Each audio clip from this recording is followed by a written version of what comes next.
नहीं, मैं तो यही कहना चाहता हूँ कि वैसी हैदराबाद में नारे क्यों लगा रहे हैं, गजा में जाके बम चलाए। हैदराबाद में कूदने से क्या होगा? वैसी अगर सच्चा है अपने नारे को लेकर, अपनी बात को लेकर, तो बन जा मुजाहिद, जा भाई, कूद जा तू भी जलती लंका में। ये तो तुम यहाँ लोगों को बेवकूफ बना रहे हो, यहाँ ये चलने वाला नहीं है।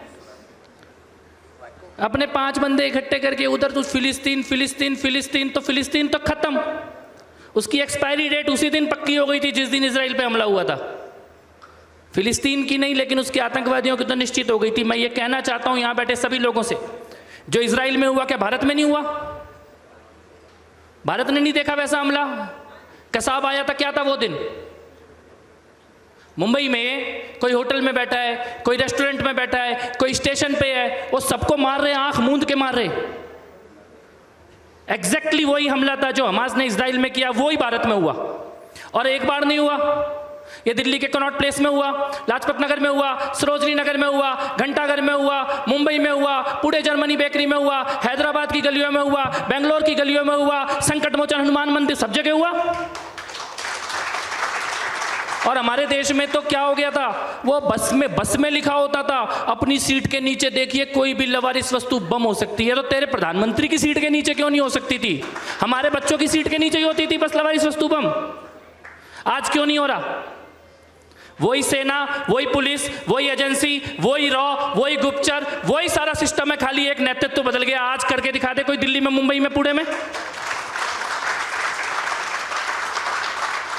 ये राष्ट्रवाद है। और मैं ये कहना चाहता हूं कि कोई गलतफहमी में मत रहना कि जो इजराइल में हुआ वो पहली बार हुआ या आखिरी बार हुआ। जिस दिन अयोध्या में, मथुरा में, काशी में मंदिर गिराए गए होंगे ना, उस दिन अयोध्या, मथुरा, काशी की गलियों ने वही आतंक देखा होगा जो इजराइल ने देखा था। आज से 100 साल पहले मोपला में, केरला में, तुर्की के खलीफा के नाम पे 10,000 लोगों को मार दिया गया। उस दिन केरला की गलियों ने वही आतंक देखा जो इजराइल ने देखा था। डायरेक्ट एक्शन डे के दिन कोलकाता की गलियों ने वही आतंक देखा जो इजराइल ने देखा था। और 89-90 में कश्मीरी पंडितों ने वही आतंक देखा जो इजराइल ने देखा है।